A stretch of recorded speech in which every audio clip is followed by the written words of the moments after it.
INEC says it is ready as Rivers controversial rerun elections open in few hours.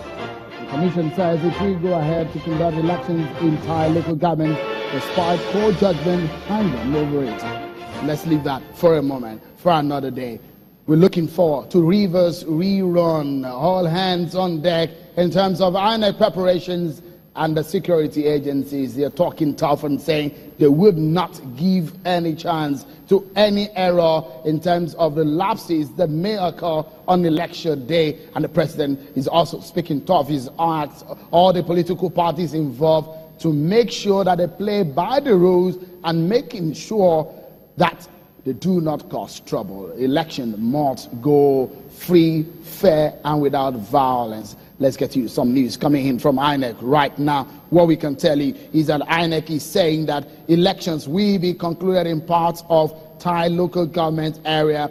You remember that in Thai local government area, there were issues of elections being held there the other time, but some results were not announced but collated. But there was a court judgment earlier in the week, and the commission is saying it will go ahead to conduct elections in there. The political parties are talking about this matter, saying that the elections should not hold. Some are saying it should hold, but the commission is saying it will hold election in that area. It was from an interaction with journalists today when INEC National Commissioner for the South-South, Mr. Mustafa Leki, said that it became necessary following the controversy surrounding entire result, and reports that a court judgment has asked the commission to reconduct fresh elections in entire local government area. We're looking forward to elections in most parts of Gokana local government area, Eche local government, LML local government, and in some other parts of the state tomorrow. Largely, elections eyes are going to be on Ogoni land. That area, most of the political parties will fight for the soul of that area. Don't forget what is at stake here: a federal legislative seat and some state legislative seat. So it's going to be a keenly contested race tomorrow. We look forward to that. And on Channels Television here, we'll be on the ground and we'll give you all the details that you need to know.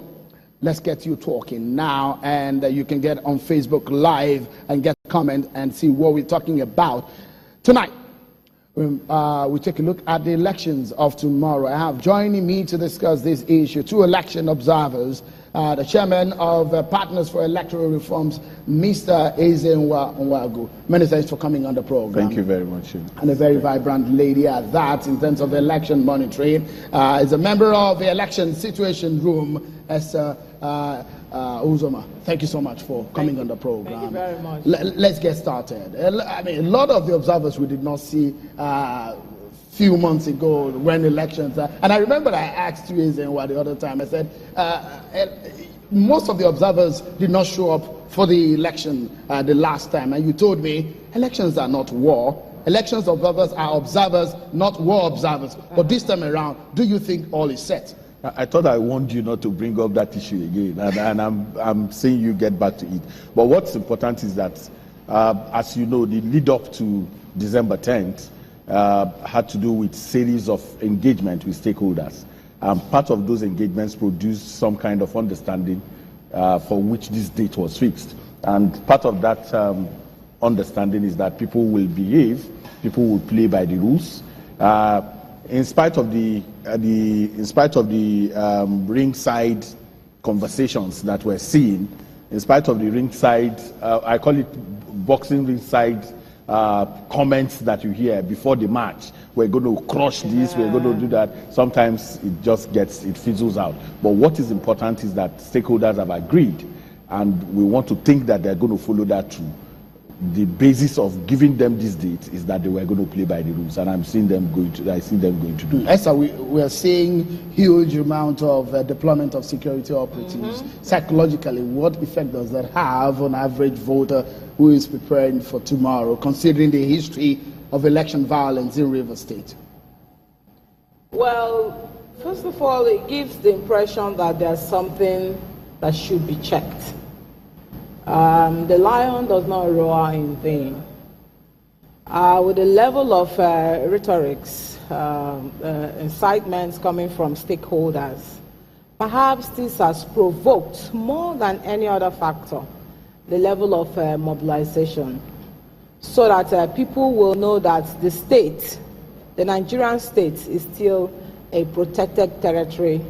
It's not just it's not a fiefdom, doesn't belong. That is still a federal, still a state under the Federal Republic of Nigeria.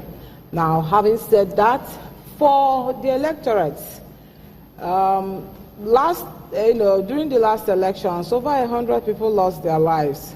So they know this music, they know this drum, they know this dance.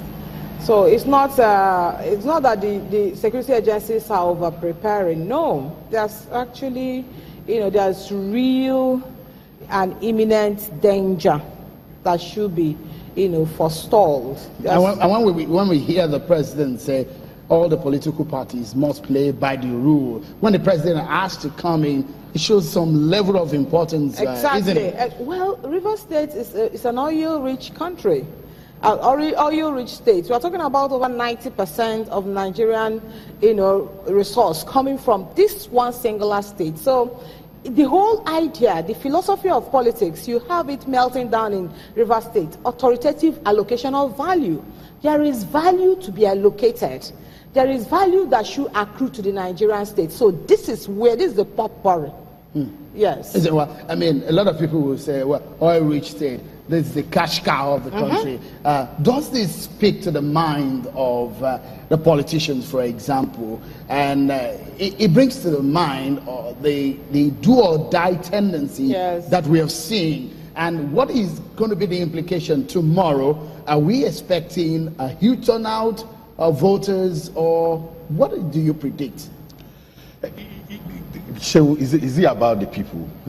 If the contestation is as fierce as we are seeing, if the negative rhetorics of the gladiators is about the people, election is polling unit centered. So what is the hype? Materials will be taken to the polling unit. The people for whom that constitutes the bedrock of democracy will go there to exercise their votes. If they feel cheated, they will, within that polling unit, resist the cheating. And we've seen a lot of that in Rivers people. They don't take nonsense. No, that's what I'm saying. So the gladiators, the negative rhetoric, the whole idea about if they shoot you, dodge and shoot back. We've seen that. That's a most irresponsible statement that can come. Nigeria's problem is that it has a class of politicians who are not even interested in their own reputation. It's not about the people. We've heard allegations, INEC has been in the middle of these, saying INEC has not been fair in this game. No, and I don't think you should bother yourself about the propaganda. Let's take out. But in half of the propaganda sometimes had come true from our own experience covering politics. When politicians say something, just take a portion of it as true. See, let me tell you something. You can twist logic. You can use half truths.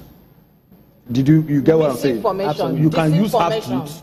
There is a little truth, but you twist the logic of that truth to serve a particular end.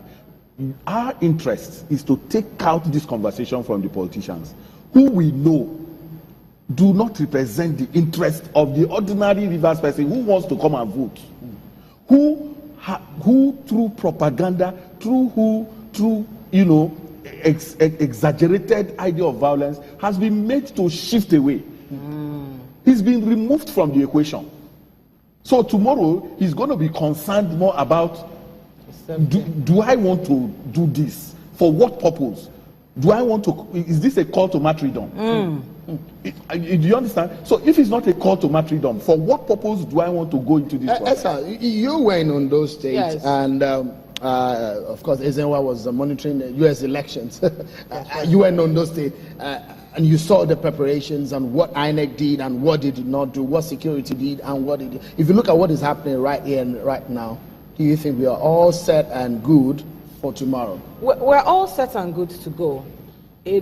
One thing that has consistently emerged from all this, process is the level of preparedness of INEC. INEC has come of age as an election, monitoring, as a body that conducts election. That is one singular fact that the Nigerian politician is finding it difficult to contend with. INEC has come of age. All right.